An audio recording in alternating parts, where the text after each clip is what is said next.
Sharon, thank you. The wonderful thing about tonight is to see so many people who I've known for many years and meet so many new people who I've heard about, and I'm so honored to know for the first time. I want to thank Anne Marie and Harpal and Barbara and Tondi and everyone who has made both this evening and this campaign possible.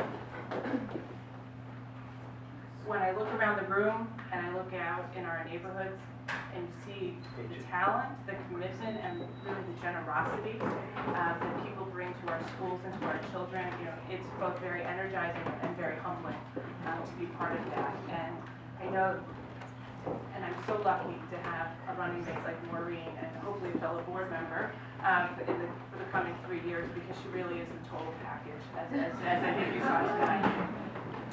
So Sharon gave me quite an introduction. My husband Joel and I moved here to Maplewood about 12 years ago.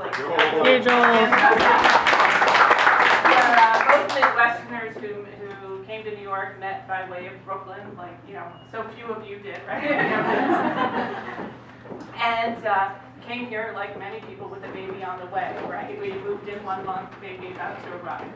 So now we have 2 children, 2 daughters, Olivia, who's a 7th grader at Maplewood Middle, and Eleanor, who's a 4th grader at Tuscan School. And we're running for them, right? We're running for Maureen's children and your children and the children down the block and the children that, who sit next to our kids in class. Joel and I took our daughters to school on the first day.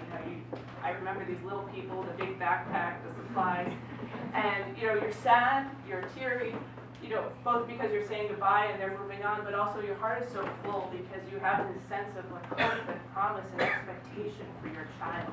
And Regina was with us on that walk. Her daughter Katie was walking with my daughter Olivia, and that's an incredible feeling, and we bring that feeling to our schools, and I think that's the feeling that brings our teachers into the classroom, and there's some wonderful teachers from our schools here tonight.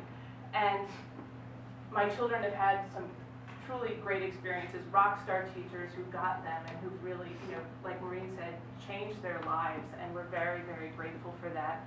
But as a parent, as I've watched, life in our district, and as I've volunteered in the schools, I've seen the obstacles to great teaching and to the great learning environment that we want for each and every child in our schools.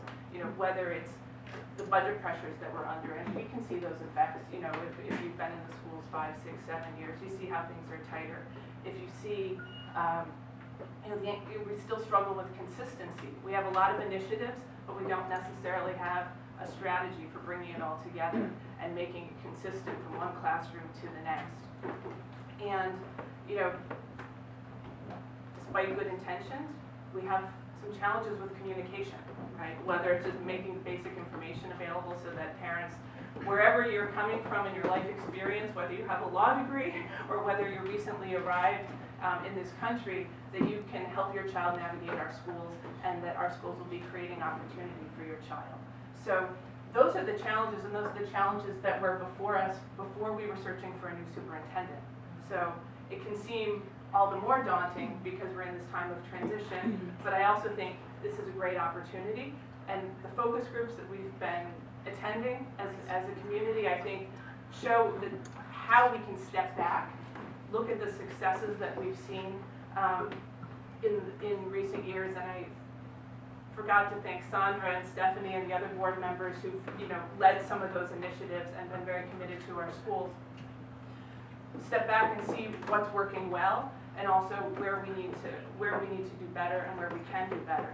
So the next board is going to play a critical role, both in selection of that leader and bringing a focus and an intentionality both to the choice of that leader, but also how we set policy, but how we make our vision, the vision that we're adopting at Academy Street, the reality in every child's classroom.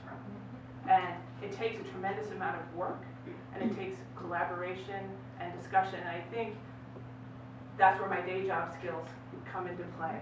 As some of you know, I'm a labor lawyer, and I pride myself in being a good advocate, but I think when I describe my work to folks, I don't describe the cases I have in court.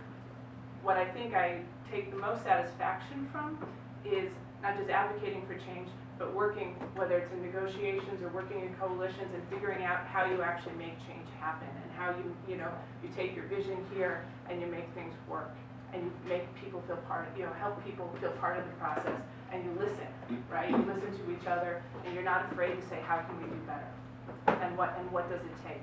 So those are the skills that I would like to put to work for our children and our schools. And I thank all of you for your support and encouragement, and coming here to meet us for the first time if you didn't know us before tonight. And for all the folks who've gone before us, we hope that we can continue the great work that you've been doing. And thank you.